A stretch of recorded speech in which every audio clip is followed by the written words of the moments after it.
new law in South Dakota, the state I live in, my home state, the state I was born in, the state of libertarian bliss, the state that didn't make you wear a mask or close down your business, the state of true freedom, has now come out with a law that will arrest you if you speak your mind. If you speak your mind, and that is House Bill 1076 that came out earlier this month. Now, this is an anti-Semitism law, right? And I know what you're thinking. It is good to not want people to be anti-Semitic, and I agree. I agree.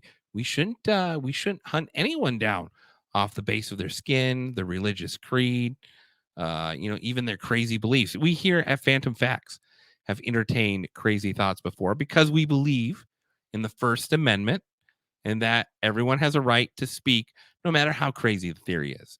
The more open you are about your thought process, the easier it is to argue with someone and maybe show them some reason.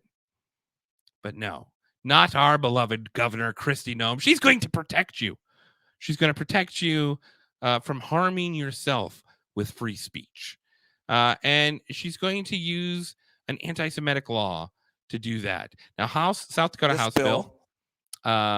This is the state senator reading why we should have this bill. And this all granted to my fellow South Dakotans who don't pay attention to their own political news because they think they live in a great fucking state. This bill, proposed by Kristi Noem, was adapted into law, and this is how it's described. Was proposed originally by Governor Noem in response to the atrocities that were perpetrated on October 7th, 2023 by the terrorist organization Hamas on the people of Israel and the country of Israel.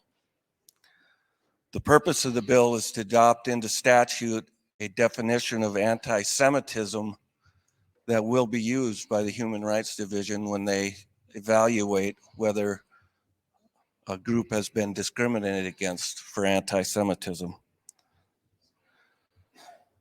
This definition has been adopted by 34 states thus far and by several countries, including the United States and many international jurisdictions. The definition was developed by the International Holocaust Remembrance Society, and it specifies a specific number of points that constitute anti-Semitism. Okay, so first of all, this is why no one pays attention to state politics, because they are boring as hell.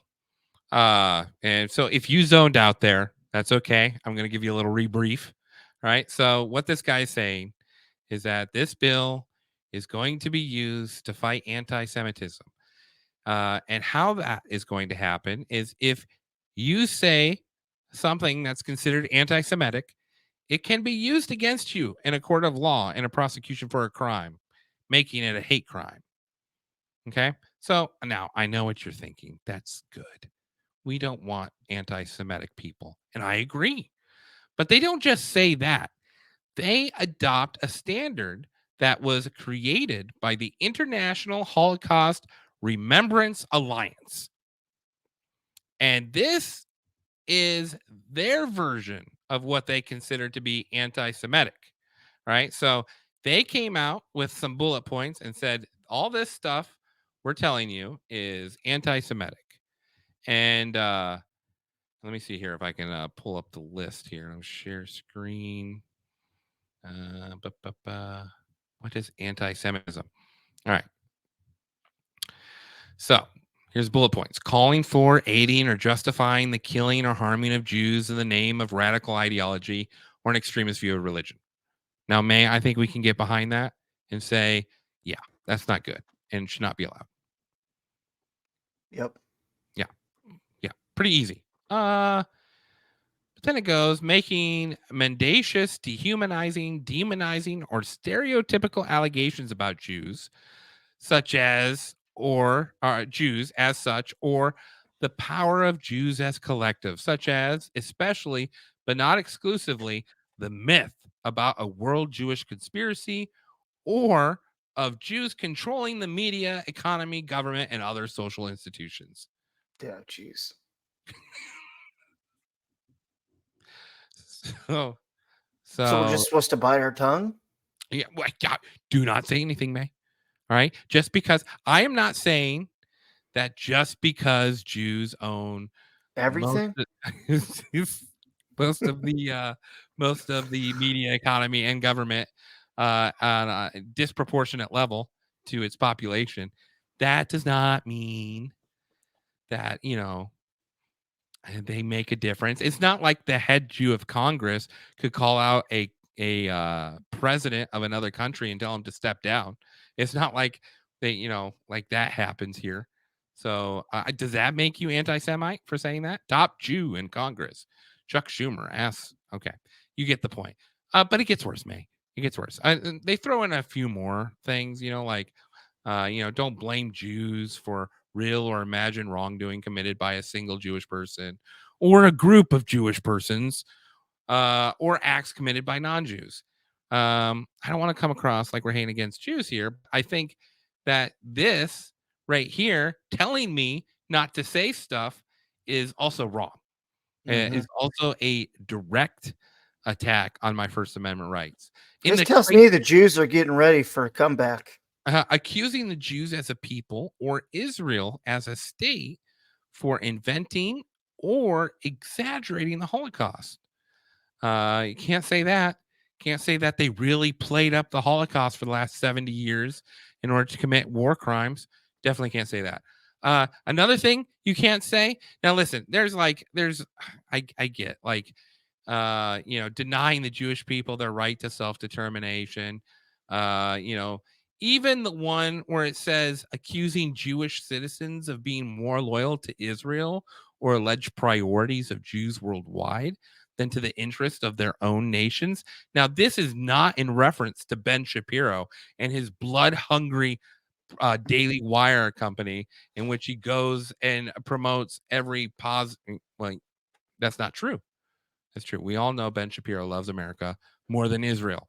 And then the last most important part here, drawing comparisons of contemporary Israel policy to that of the Nazis. You can't do that, May. You can't go out there and That say one lost me, set me right over the edge. you can't go out and say that the state of Israel has ghettos similar to what the Nazis threw Jews in during World War II, walled off cities. I mean, that is I haven't. that's not a Nazi comparison. I'm not saying that that's what the Nazis did. You also can't say that Israel, the IDF, has ruthlessly killed innocent people. You can't say that they didn't do that like the Nazis. Absolutely not. And just to bring this point home, I wanted to just show a compilation of how unlike the Jews, the state of Israel is, how different they are from the German Nazis. Like, to draw that comparison is ridiculous, right? This is something the Germans would never do. They wouldn't do this. Poor guy crawling on his hands and knees. They wouldn't blow him up with a drone. They definitely wouldn't do that. I'm sure if the Nazis had the ability to have drones, they would have, but they definitely didn't do it. So you can't compare them to Nazis. Yeah. Oh, how about these 4 kids? Yeah. Nope, they're gone. But that's okay. That's not something the Nazis would do to people who weren't armed trying to go to the rubbled house. Definitely not something the Nazis would do. And I hate to bang on this point, May. I feel like I may be just a little bit, but something also the Nazis wouldn't do is they wouldn't uh, they wouldn't watch a group of a family hauling out their possessions with a horse and a carriage. Obviously, these guys are a threat, so let's One, two, yeah, three. yeah, let's take care Let's take care of that. These poor guys. Yeah. So that there's a whole family dead. Definitely not something the Nazis would do to poor innocent people. I love the quote, "Too bad about the horse." That's something definitely a Nazi wouldn't say if he accidentally killed a horse while he killed a Jew. Um, but and now I don't want to harp on this too much, obviously, but and, I got one more here, just one more special. تترصد المدنيين. These are a group of kids heading on a road, not even a main road. Yeah, and they get shot up. One survives this and is crawling for his life. Yeah, these guys, they didn't survive. These three guys. But there's one guy. Here he is. This poor fucker. He made it. Drone and probably got shielded from his buddy that maybe it was his childhood friend. But yeah, no, they're definitely going to take care of him. I mean, it wouldn't be casually just walking in the like. You might throw in a bob and a weave. Maybe you just can't because he just got blown up once. He just got blown up. And there he goes. But then the second time. There he goes. You can't say any of that in the South Dakota state anymore because you would be considered anti-Semitic. Now, let me give you, you may be saying, why are these people out here walking? So this is how militaries operate when they're occupying a territory. You keep the citizens on edge because you don't want them organizing. So what you do is you go out once a day and you just blow someone up. You just blow someone up. Keep them in check. Just keep them in check. Don't push the issue. Just remind them that they're occupied by someone greater than you. So now, me saying that, I have a chance to be prosecuted from South Dakota legislators. You might want to stay hidden for a minute. I just come and get me. Let the 5 stars come down off your head. What? 23,000 kids have died because of this campaign to eradicate a city. And Israel's not stopping. They're going to go into Lebanon. They're going to go anywhere they feel they can because they know they have backing. And they don't, I don't think they really do understand that the populace of Americans don't back them. So you may be asking yourself, well, why do we back Israel to such an extent? And it's something that happened back in 1898 that has taken a hold of many right-wing states because they have superseded their structure, and that is Zionism. Now, to be anti-Zionist is considered to be anti-Semitic. Did you know that? No. Do you even know what anti-Zionism is? No. Yeah, well, here's a quick little clip explaining it.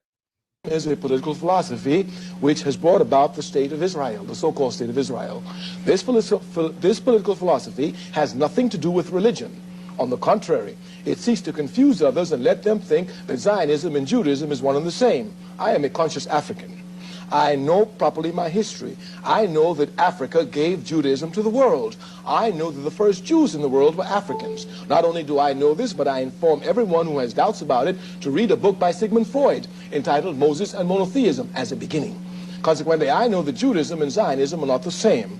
Zionism had its first organizational expressions in 1897 in Basel, Switzerland, in Europe. Here was a man by the name of Theodor Herzl, H-E-R-Z-L. He was the founder of Zionism. He said that he was going to find the state that God promised the Jews. Listen to this very carefully. This man, Herzl, was an atheist. He believed that there was no God. He said God did not exist. Now, how is it that a man who believes that God does not exist is going to find a state that God promised to his chosen people? I'm telling you, this man is Satan in disguise. Zionism is a satanic movement. It is devil. It is imperialism. It is racist. It has gone and taken the lands of the Palestinian people and through terrorism has driven them out. And through terrorism, it maintains its power. And the United States of America, with over 6 million homeless, sends to Israel billions and billions and billions of dollars everywhere to bomb Palestinian people while homeless people are here and unemployed are here. Zionism is going to raise this war and make the people in America become clear to what it is and become anti-Zionist and stop the aid to Israel and use the money to take care of the homeless in this country. Explains why it is now illegal to be anti-Zionist. Yeah, can't have that. Can't have that. Can't have the trillions of dollars we have sent to Ukraine and Israel be used to help the countless amount of homeless people. Yeah. And the I- own issues that we have in our own backyard. I think we should do a story on this Herzl guy. Yeah. You know, because I'm sort of curious because Zionism has taken a hold of the United States, like 100%.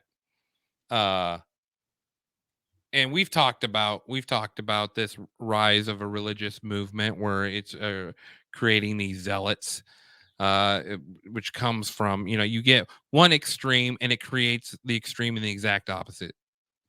And we are seeing that now.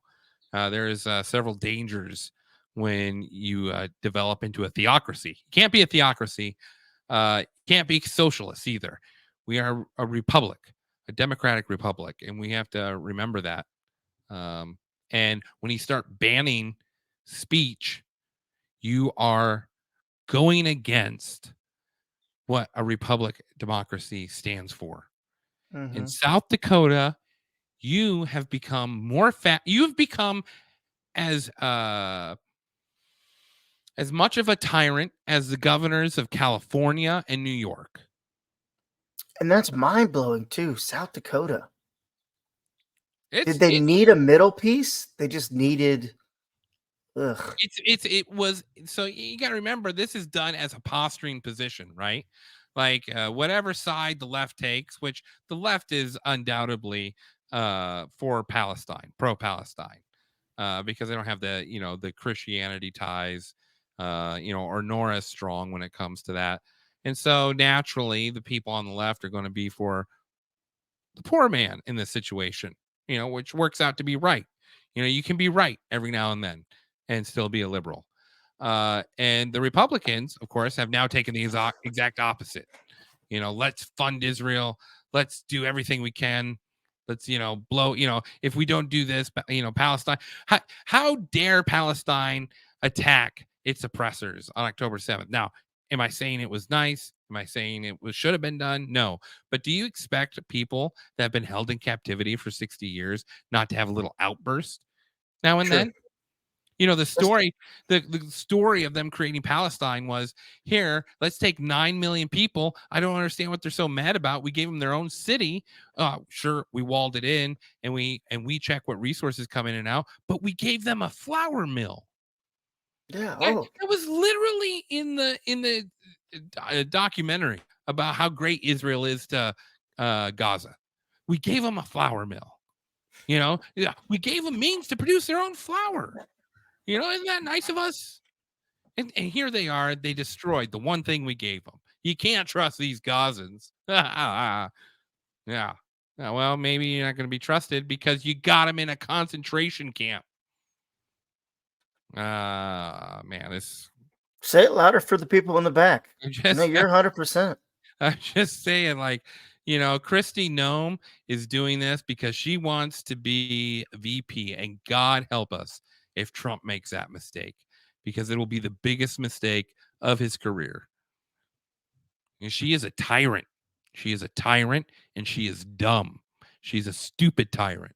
That's what makes her dangerous. She takes orders. Someone whispers in her ear, hey, you know what we could do is we could create a law that bans anti-Semitism in the state of South Dakota, and that look really good to the Jewish voters and to the Jewish payrollers.